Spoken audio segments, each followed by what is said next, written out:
Good morning, good afternoon, good evening around the world. My name is Doug Brunke. I'm the founder and CEO of Global Chamber. We've had a few meetings today, and they've all been really informative. And this is now kind of the penultimate one here at Global Chamber today. And it's really an important one, and it's one that we all deal with and struggle with. And it's a little bit of a mashup of a variety of different topics. And it helps. I think you're going to find it's going to help you chart through our world, which is chaotic and seems to be sometimes getting more chaotic, certainly more complex. And without the tools and even with the tools to be able to manage our daily activities, it just feels like there's an awful lot happening and it's not decreasing. It's getting more and more.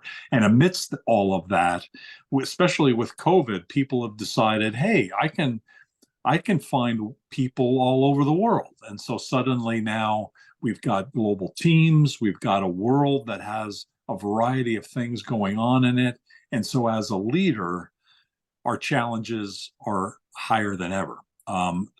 That's also an opportunity. So the gift here is that we have Dr. Delbar Niroushak, who will sort all of that through for us, through all of the VUCA, all of the activities, all of the changes, all of the things that we need to do as a leader. Delbar will be finding solutions and opportunities amidst all of those challenges. So Dr. Delbar Niroushak, thank you so much for being a member. Thank you for speaking today. Thank you for your support and collaboration, and we look forward to learning more. I believe you're probably zooming in from Vancouver, Canada today. Yes, I am. Thank you, Doug. Hi to everyone. Could you tell us a little bit about how you got here in terms of your career? Because one of the things that I've been so impressed with your coaching and your ability to help transform leaders is the mental knowledge that you have, the knowledge that you have to take brain science and bring it so that leaders can both understand it and utilize it. Yes, thank you. Thank you for asking. My background is in psychology, so I've been doing psychology for more than 20 years. And I think I always say that's my backbone. That's the foundation. And I realized that helping and supporting individuals, it's all about behavior indicators and how the brain processes. But usually some leaders underestimate that, or even they're not really focused on that piece of important information on not just about themselves, but also about their teams. So I realized that, okay, I need to integrate that piece of information as a knowledge and with HR, because human resource, it's something that everyone is seeking to have the best, starting from staffing and recruitment, and also to add more values. And one of the main concerns is talent retention, and of course, talent turnover at the same time. So that's how I thought that the knowledge of psychology would be embracing different options and opportunities and at the same time. So leaders would know that how to be more influensive, how to be more motivative, and at the same time, be impactful leaders and focusing on performance improvement. So it's like this without another one does not make sense, especially these days. Especially these days, we have a lot of stress. We have a lot of anger, but not being probably, I would say it because we have different kind of anger. It's mainly passive, not necessarily aggressive, but even those will create unfortunate procrastinations in performance. So uncertainty on top of everything, it's a huge challenge for companies and individuals. Well, I like what you put together here today in terms of the outline and the concept that you're mentioning now about self-mastery and being able to overcome these things and stay mindful and stay within your levels of capability and really apply the SAGE on a more regular basis. So I'll turn it over to you. We have a program that probably is about 45 minutes or so. That'll include some questions. And so we look forward to hearing and then having an interplay along the way. Thank you. Thank you so much. So I would be sharing my screen now. Thank you. Thank you. I do ask a lot of questions and I go back and forth through the slides, so that's why I will be delivering it like this. Okay, so I think I did talk about myself, and the other piece that I wanted to add is that I've been doing this, I would say, organizational development and creating solutions for organizations to grow and to get to their higher potential, I would say, goals, is with a science-based solution that I created, which it's all about behavior indicators. So I designed behavior indicators to measure change and success. And based on the experience that I have, you know, as a leadership coach, as an agile coach, as a psychologist, and also I've studied DBA, people would say, oh my God, you have studied almost everything. So what's wrong with you? And I say, what's wrong with me? It's I want to be at my best and create best experiences for my clients. So it's all about being impactful and at the same time purposeful. So I will be talking about uncertainty management at the end of the day, and with the model that I created called SEAM. It's a science-based model that we will go through it and see what are the indicators and how we can implement that in order to overcome any potential uncertainty. What this model is talking about, it's all about empowerment and accountability management system. It's navigating the right problem and targeting the root cause. So we would be able to enable individuals and teams to performance at their best and to understand and acknowledge what kind of skill set they need in order to leverage the skills so the ROI can also be measurable. And everything that people would say it's unpredictable, we would be able to predict and to know what is it that we want to influence even in the market. Because now these days, even private equity companies are coming to me, investors, they're understanding and acknowledging the effect of human behavior, even on the way they invest and in the way that they make decisions to create more and increase opportunities. So this is mainly what I do. And obviously I do a lot of training, coaching, team coaching, and helping and supporting companies with their cost and waste management. What we will be focusing today is the approach that I went through. So I'll probably skip this slide, but I will give a short description of what sales and business development leadership excellence approach is actually to uncertainty management. What's a VUCA environment? What is uncertainty? How can we define uncertainty in our own language, in our own business and workplace? In what ways it's affecting leadership and management, and what are the current challenges that it's unfortunately affecting the revenue generation at the same time, and going through some statistics. What's the overview of uncertainty and associated risks? What are the requirements as a 21st century leadership approach? And of course, what are the solutions out there? I would want to ask first question, and that would be, how would you define uncertainty? In your own language, how would you say, what is uncertainty to you? I do ask a lot of questions, by the way, so it's a very interactive approach, the approach that I have. So anyone, you can write in the chat box, you can raise hands, you can talk about it.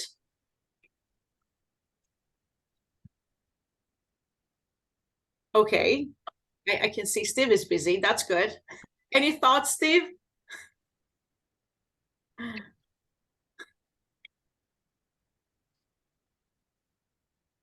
Okay. Oh, I didn't realize my mic was on. I apologize. Oh, really? No, that's okay. That's good. At least we see you. That's good to know. Who is Steve?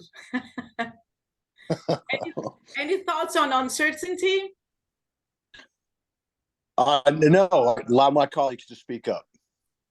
Your colleague is here too.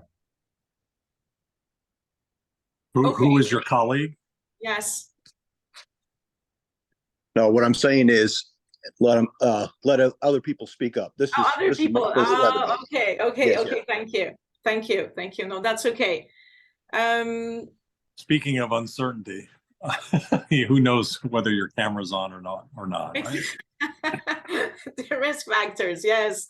You never know what's happening. So How we approach uncertainties through empowerment, accountability, adding speed with productivity, actually reducing stress and activating accountability intelligence. So this is our approach, which we're going to break it down into smaller pieces to understand how we approach it after recognizing and demonstrating what uncertainty is. I don't know if how many of you would be able to get engaged. Oh, I have a chat. Suzanne says unpredictable in many ways. Yeah. Suzanne, what do you see in this picture? You know, the reason that I ask a lot of questions is because for you to understand what is your mind and thought processing through uncertainty. Uncertainty does not have a specific definition that would be applied for all situations. Everyone will come with their own definition in their own industry to be able to target and actually tackle the obstacles in order to overcome. Otherwise, you might be copy-pasting someone else's understanding or someone else's solutions into your business, and you're assuming and hoping to get results. Honestly, it never works. It will actually add to your cost. That's why I always say throughout uncertainty, first, let's recognize or diagnose what's happening. What is happening and how would I be able to demonstrate that in order to manage it in a timely manner? We don't have enough time, usually people say. Usually people say it needs to be happening, you know, promptly, so fast. We need to be proactive. 1, 2, 3, 1, 2, 3, let's make it happen. Of course, but unless you don't know what is it that you want to create, what are you creating? That's the big question. Because even that mindset will create and add actually to uncertainty. That's how I approach it, and we have got good results through this approach. So where is this coming from? It's coming from this VUCA work environment that, you know, it happened after pandemic. And I assume you might be, and you should be familiar with this understanding. The acronym is volatility, uncertainty, complexity, and ambiguity. So what would you score on each of these? How much of this are you experiencing right now? How much of this it's important for you actually not to experience?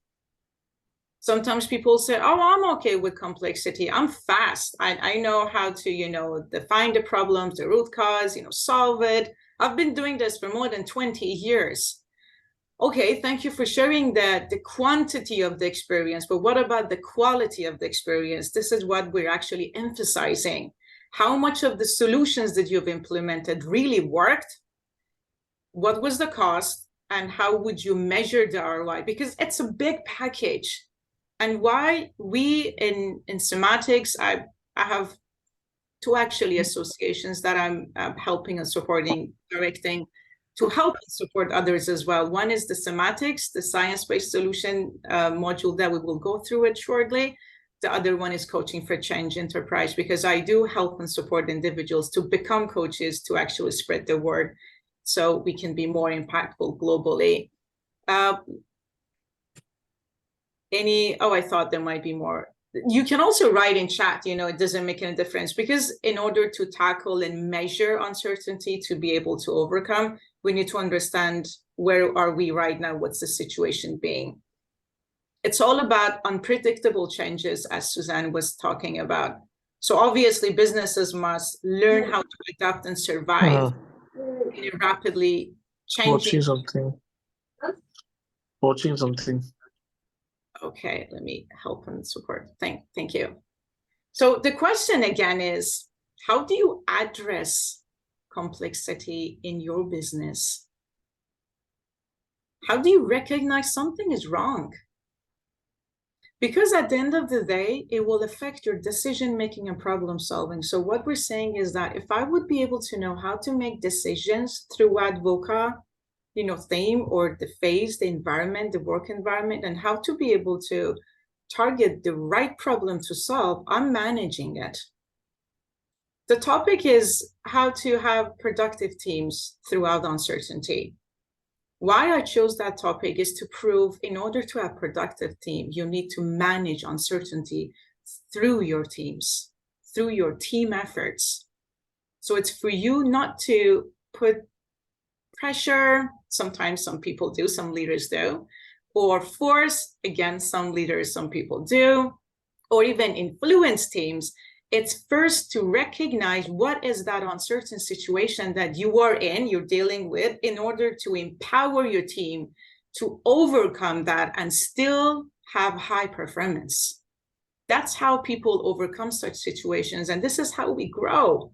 That's why we talk about growth mindset versus fixed mindset. And it has a solution, it has a pathway, it has step 1, step 2 to it. It's not just all about you training yourself or your staff. It's all about first recognizing what you need to do differently in order to add more values. Because at the end of the day, honestly, the VUCA environment, this uncertainty piece, it's attacking leadership to prove that, hey, I'm stronger than you. And we need to prove it other way around. Please share your thoughts, because even in such webinars, I do appreciate more participation or even engagement if in any ways possible. And we can learn from one another as well. So we went through the uncertainty. Why I took uncertainty? Because it's one of the main causes of the VUCA culture that unfortunately it has become a routine. It has become dominant culture in so many organizations. I talked with a CEO saying that I'm going to get promoted to the global office. The next day she says that I'm laid off. I'm like, seriously? What happened? Obviously, I'm curious as a business coach, as a leadership coach, because I'm there to support and hold her accountable in any decision that she thinks will serve her and the company better. But the first question that she's wondering, and I'm definitely wondering in the back of my head, is that what happened? What happened throughout this week that you decided, instead of promoting, letting go of the person, instead of investing on a business opportunity, skipping the business opportunity? What's happening, and how true that is, and how impactful that decision has become for you? This is one of the concerns that every businessman is going through after COVID. People thought planning ahead, it's a waste of time. Who thought of COVID doing this and that? We did a lot of alignments with the vision mission, like goal setting, short-term goals, long-term goals, any term goals.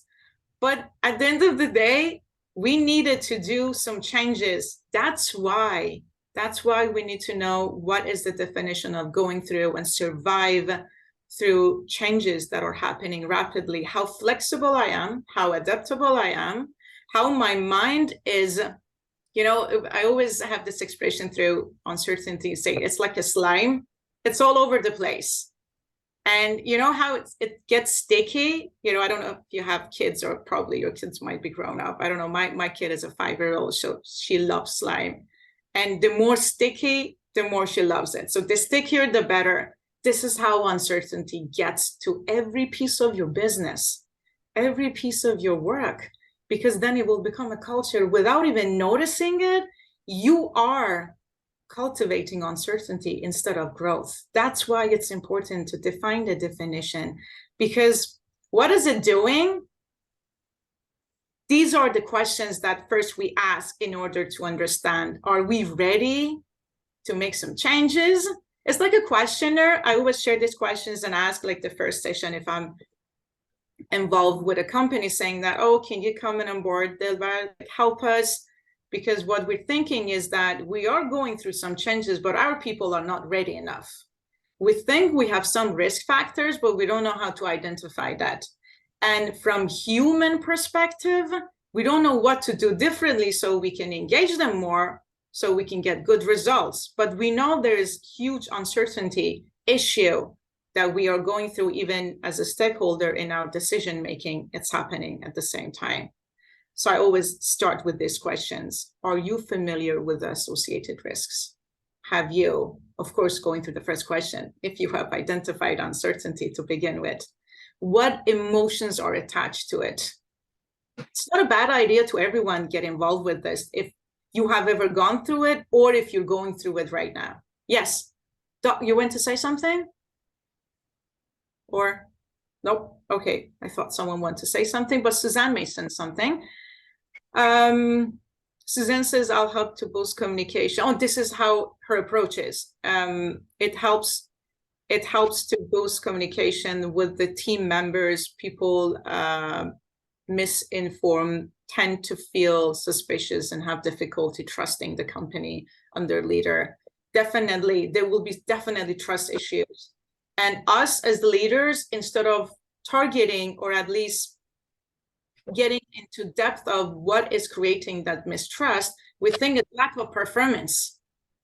So we think it's lack of performance. So what we do automatically, we put the person into the training or reward the person or do something because our business is going to be jeopardized because of the performance of an individual. So you're doing everything wrong. So that is also costly. When I talk about cost is not just, human, resource, salary, benefits, so the rewards, that's actually a small percentage of cost.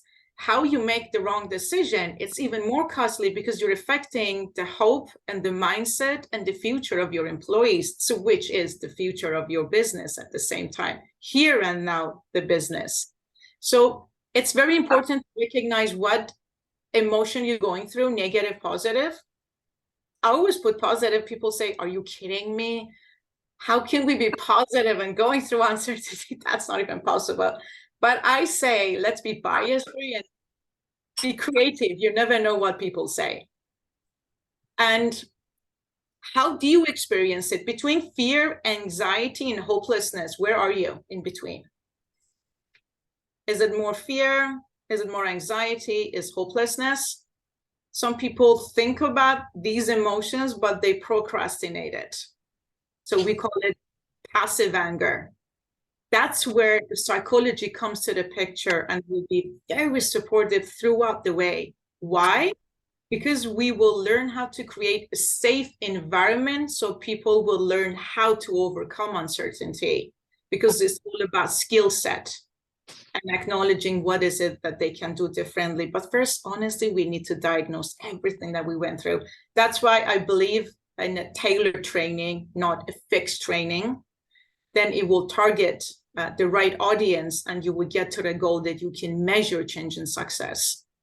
So the next question, I love this question. And every time I ask people say, duh, obviously, do you believe your role as a leader is crucial going through change? Do you know why I ask that? People say, well, the answer obviously is yes.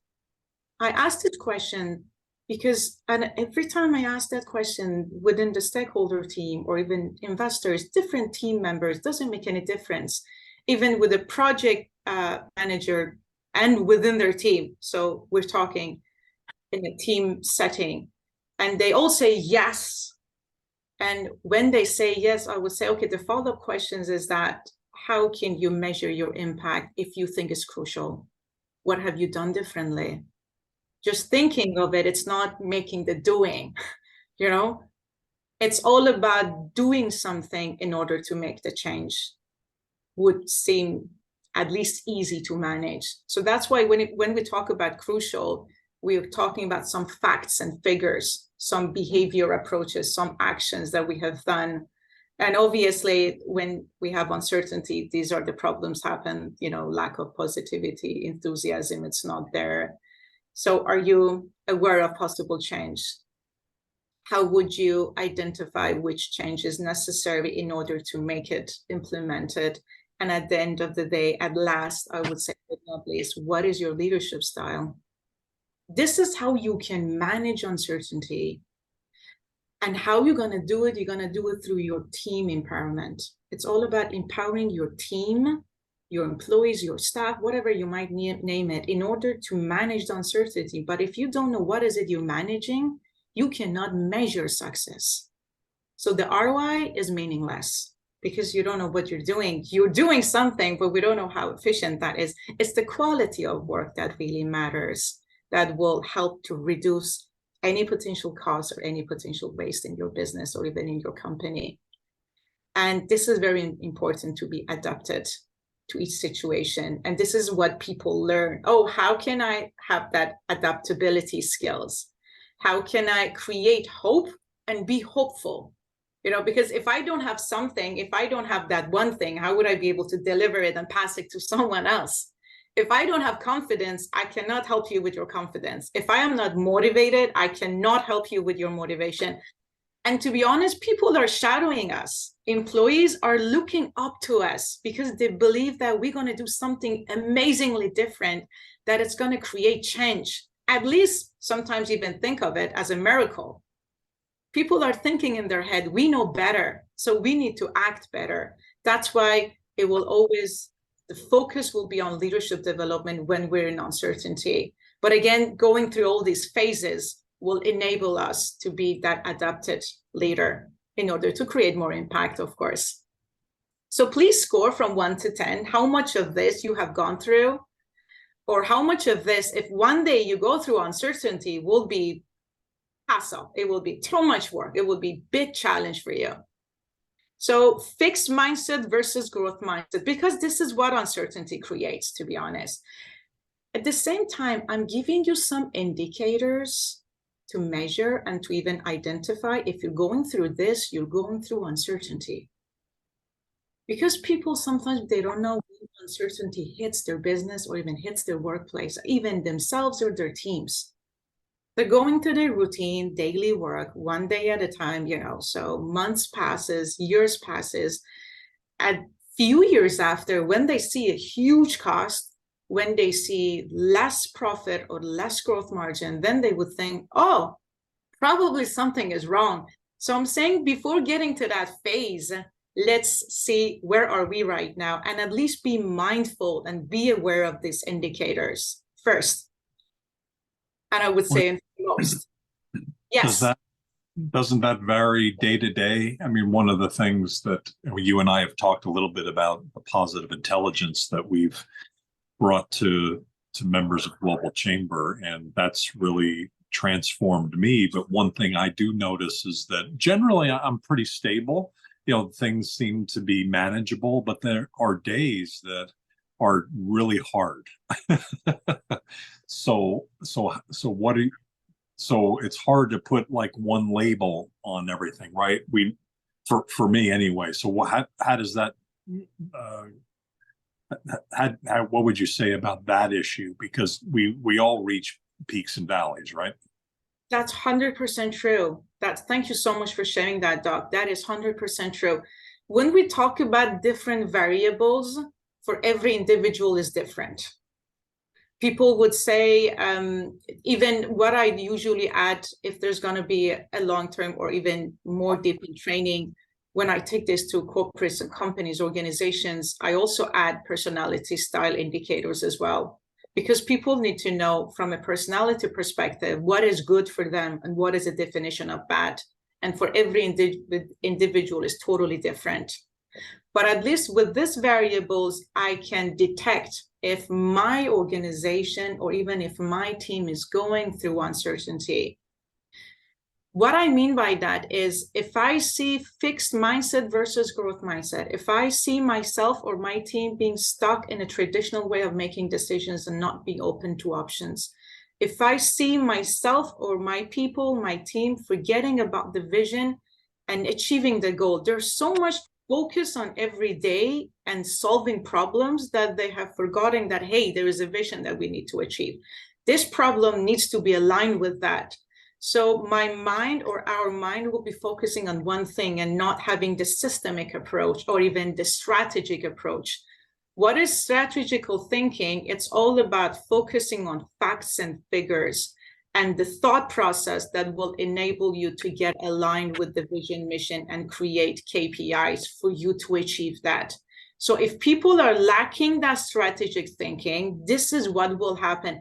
That's why every time I talk about solutions, I go to behavior indicators to measure that. Because if I have this tick, okay, so yes, I'm capable of managing this. If I have limiting beliefs, if I have negative thoughts, I can never have that strategic thinking. I don't even allow myself, I'm not capable of, because I'm so attached to what's going to go wrong instead of what can go even better. So that's why all these components are a way for you first to measure how much of this you are experiencing, because as even Doc mentioned, for everyone is different, but how much of this, if you experience, is a way of you understanding and demonstrating uncertainty in your workplace. I just wanted to emphasize on fixed mindset and growth mindset, because that's the first key element. Do you have any idea what does that mean? Fixed mindset, growth mindset. It's all about changing mindset, honestly. This is how you empower your people, even empower yourself. Give me some definition. What do you think? What is fixed mindset? How do you know this decision is based on your fixed mindset, but the other decision is based on your growth mindset? Any ideas? Any thoughts? Okay.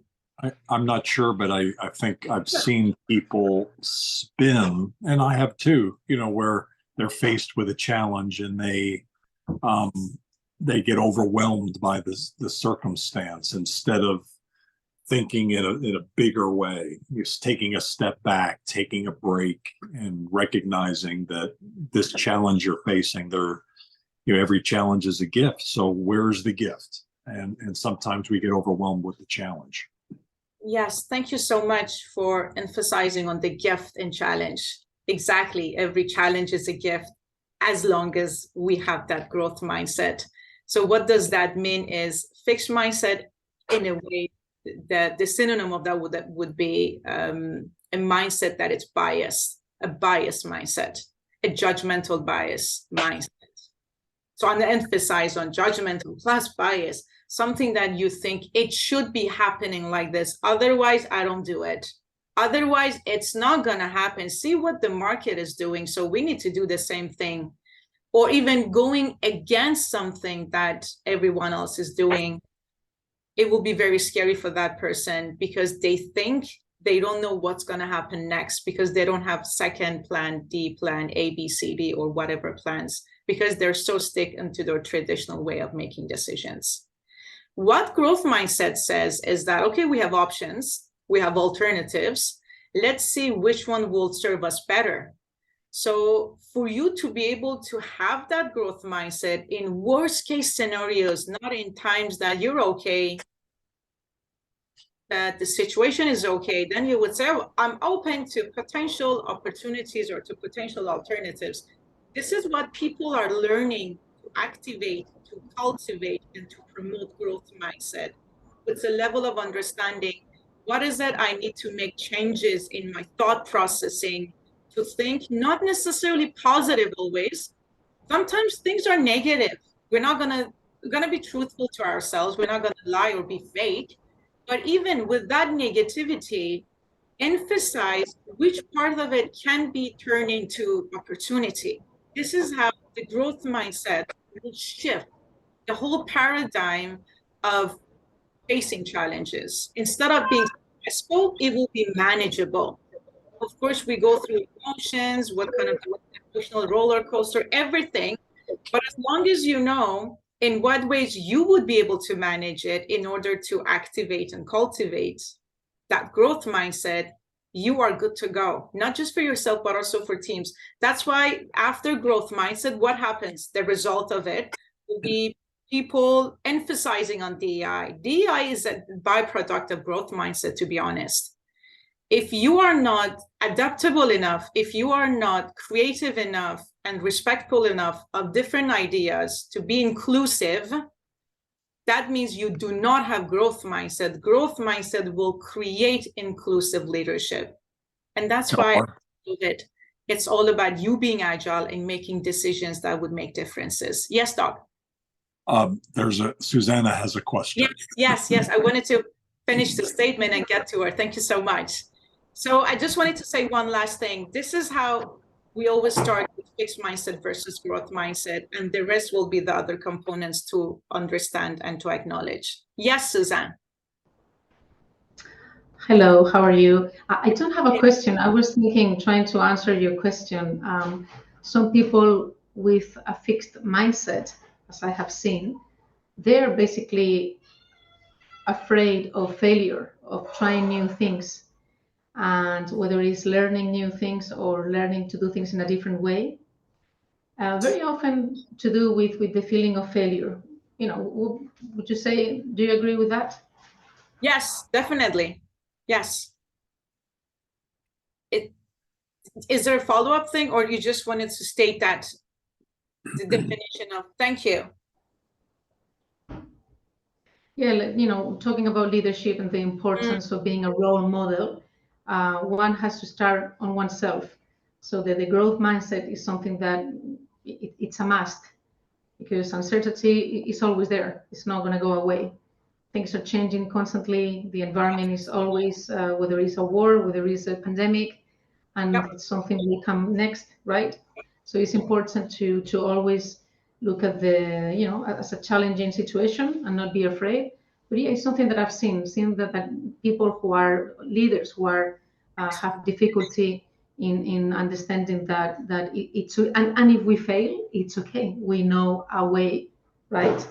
That maybe, you know, we need to do things in a different way, but we need to try. And this fixed mindset is definitely very against growth and against, right, personally and as a team. That's true. Thank you so much for sharing that, Suzanne. That is 100% true. Fixed mindset, it's all about our comfort zone, to be honest, to make it short and simple.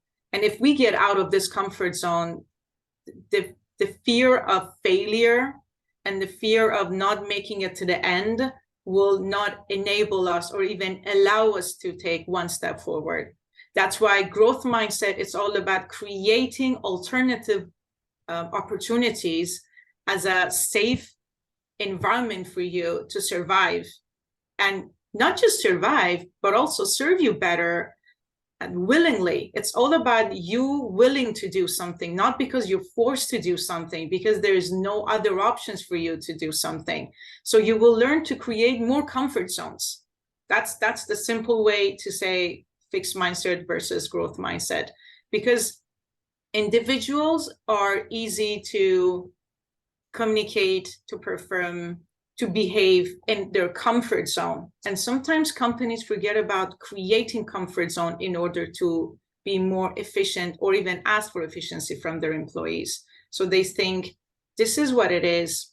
If you're professional enough, and I know the mindset, if you're professional enough, if you are specialized enough, you know your way out. That is 100% true at the same time. But what we're saying in growth mindset, the person is talented enough, but do you want to maintain this person? You need to do something about it. You need to create an environment that this person can behave and perform willingly, not because they have to, and not because of getting rewards, because they can do things differently, because they're capable of it. It's for you to trigger that mindset. That's why these days psychology is doing amazing work, tremendous work, and very impactful work when it comes to business, because then things will get easy to access and also easy to measure and easy to implement, as long as you have that knowledge to implement. So, and of course, to go through, you know, the rest of the indicators, you know, when you're going through uncertainty, unfortunately, it will create vague impression instead of clarity. So I know people talking in their communications, daily communications, can you go bring that file here? Was that clear enough? Which file? Which table? Which one you're referring to right now? And they say, well, after being here for a few years, do I need to again repeat myself, which file, when, where? You need to be clear. A part of growth mindset, it's cultivating clarity. And for some leaders, it's very difficult, and it just gets, you know, tempting that, do I need to, when people get frustrated and they think repeating is not good. But even the first time, if you do something clear enough, you don't need to repeat that. It's a way of how you're communicating. So in a timely manner, you can create impact in the other person. And of course, you know, making decision, the negative thoughts, you know, instead of applicable thinking, this is my wording, you know, thoughts need to turn into action. If I cannot make or create an action or turn my thoughts into an action, it's just a theory. And theory doesn't work in businesses these days. If ever worked, I have no idea. But these days, there's no place for just theories. It needs to make sense, tangible, measurable sense. And the last thing that it's always the first thing to observe and to experience is that you don't even trust yourself when you're going through uncertainty. You doubt yourself and you think you're overthinking. But honestly, overthinking has a different definition than you doubting yourself and criticizing yourself. These three have different indicators and different triggers. And when people don't know the differences, they assume I'm overthinking because I really care about the results. So I should be doing that because I'm too perfect, because I want to keep up the perfectionism. But honestly, that's not always the solution, or that's not even always the thought processing behind. Sometimes you don't trust yourself. That's why you do the overthinking. It seems like overthinking, but you're doubting yourself. These very key, crucial elements that people might think, oh my God, this is too much details. But uncertainty, as I said, as a slime, will be too sticky, and it will stick, sometimes even though, we have like a very special room when my daughter wants to play, especially with slime, because she throws slimes places. She has very good, I think she will probably be a soccer player, I don't know, baseball player, but she's very good with throwing balls and throwing things, which that has a different definition to it, especially with slime. We said, okay, this is how she can express her emotions. That's fine. But sometimes I keep scrubbing walls and still there's small pieces attached to it. Just like uncertainty, when it comes and it hits your company or your organization, you need to know, sometimes you need to go through details. That's the critical thinking approach. That's why what I did is that I created the model. But before getting to the model, it wouldn't be such a bad idea for you guys to look at it as an inventory, for you to, as an assessment tool to begin with. That how much of this from 0 to 10. 0 to 5 means that I'm not going through this, or I don't experience this when I go through uncertainty, or usually I just don't experience this. I don't stop strategic thinking. I don't create vague impression.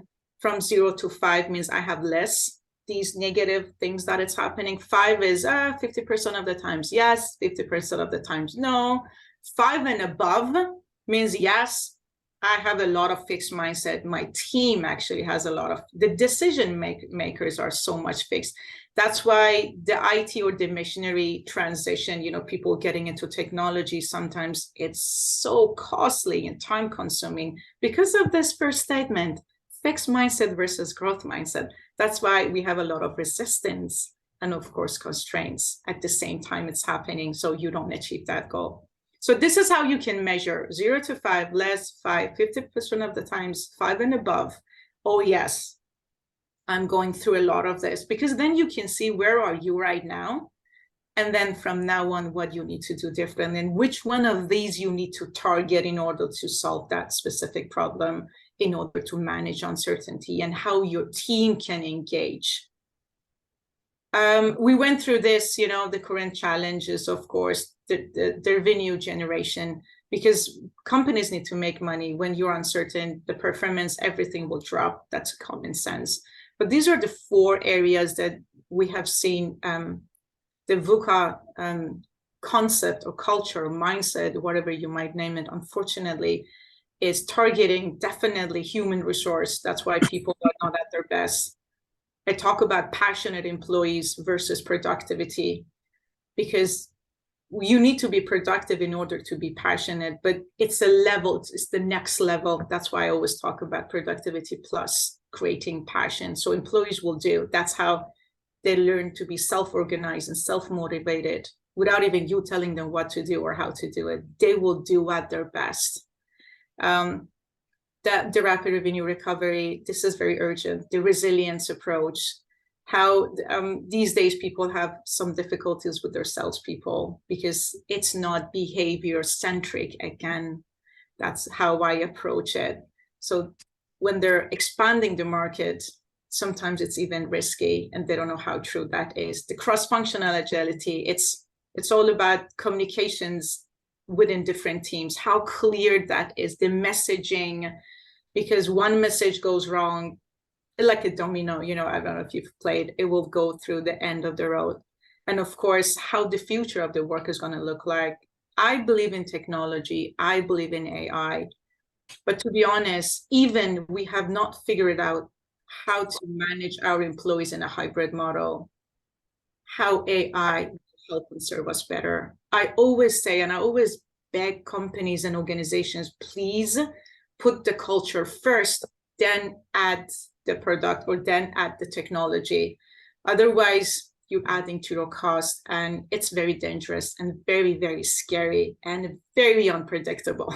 So it's like you creating uncertainty. That's crazy. Who would ever do that for their own business? So it's all about creating the platform. People are ready to implement whatever needs to be ready. These are some surveys, you know, the black or the darker, sorry, the darker blue is people agree. The light blue is less agreed. These are the associated risks. I'm going to share the slides definitely with the Global Chamber, and they will share the slides with you guys. So uncertainty has increased dramatically. And it was before COVID, but COVID proved that, hey, it's necessary. It seems like it. We need to target and we need to do something about that. Otherwise, the performance of our team will drop. It's the other risk factors that are associated, you know, doing business is sometimes difficult, especially internationally, globally.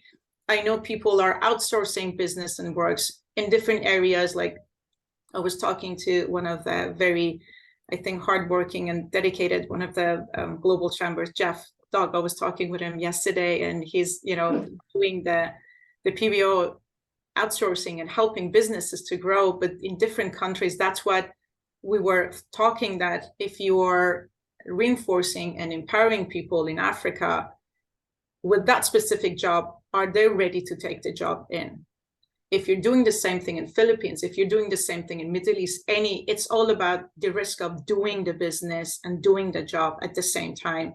The market risk, the corporate, my personal, I love this. When they say my personal, the definition is how much of risk I am bringing to the business that creates uncertainty and adds to uncertainty. I'm an uncertain person, like even my behaviors are unpredictable.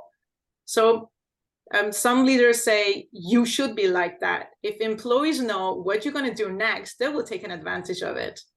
Not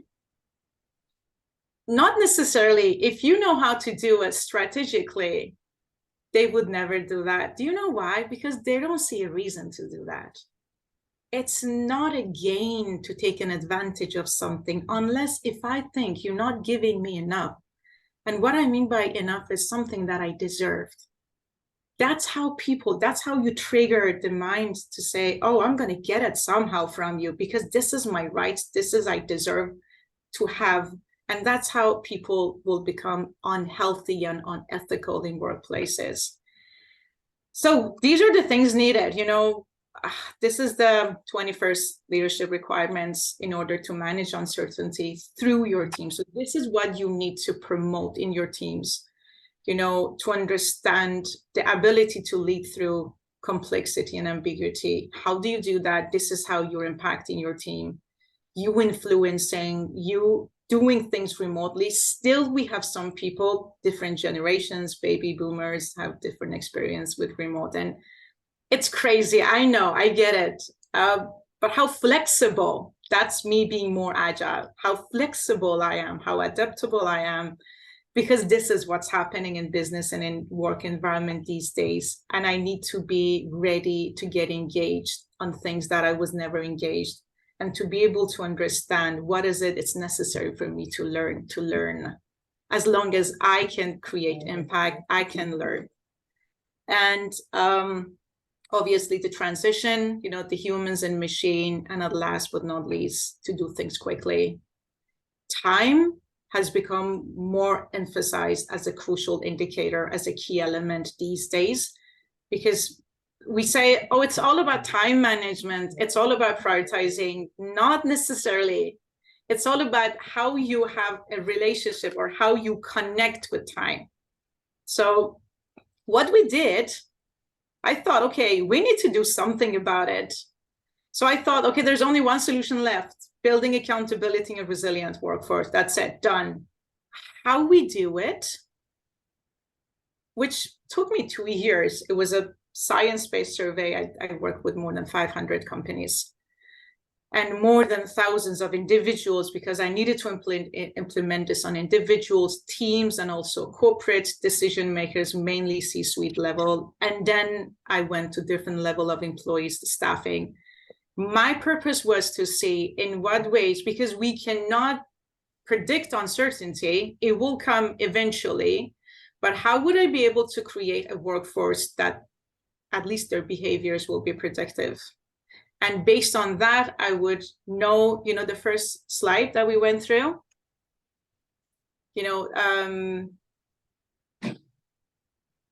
what is uncertainty in business and workplace? It's what you will predict and directly influence. These are the two key elements. So if I would be able to demonstrate, recognize, and describe, I'm using very different words for you to see which one really resonates with your mindset, to describe what is it that I need to predict, what is it that I need to influence, and based on that, to use this model to empower my team so they will be aligned with what I'm creating in order to overcome uncertainty.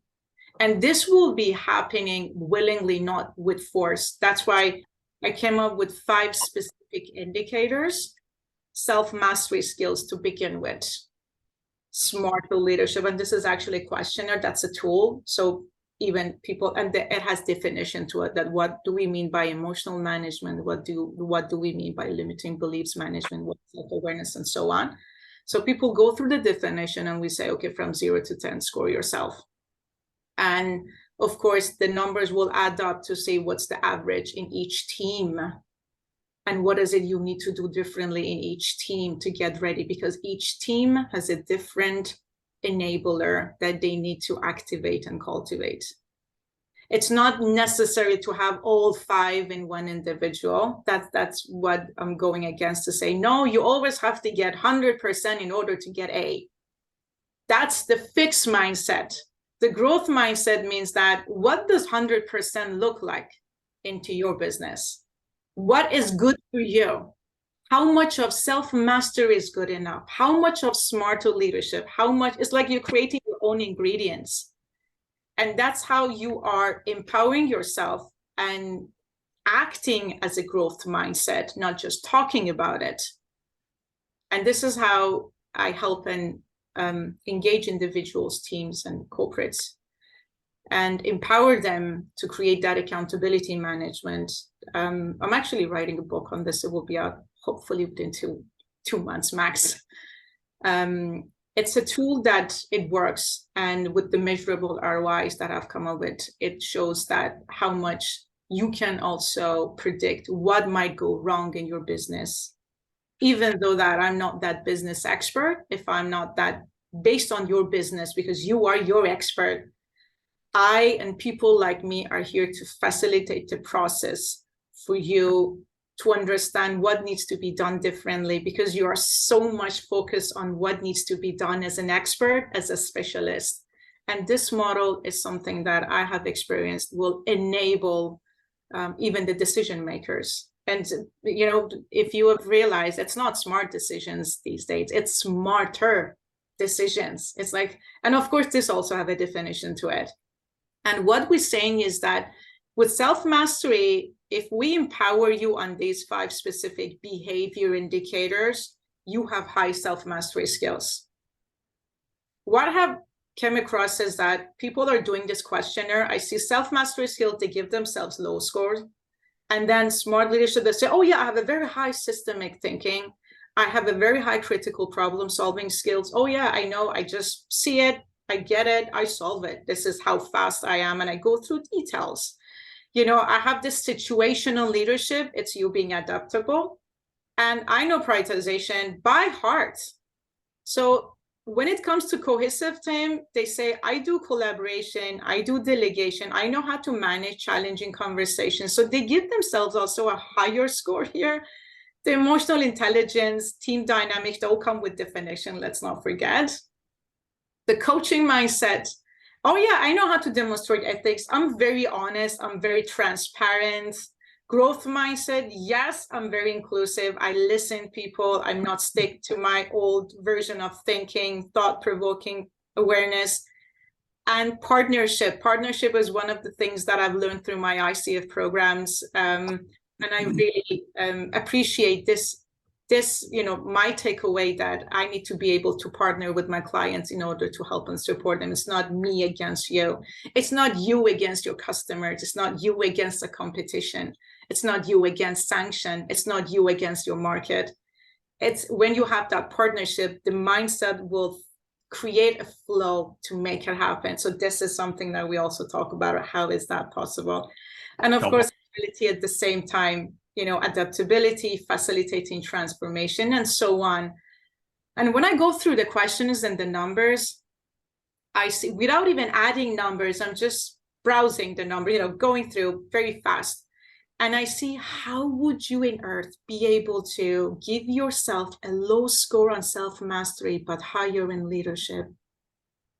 If you won't be able to, and if you don't know how to be your own leader, how would you be able to be someone else's leader? That's not even possible. This is how I think, and this is how I perceive. And unfortunately, I see the result of these questionnaires that even this gives a lot of information and data that what's happening within these people. And this mindset is actually creating that uncertainty.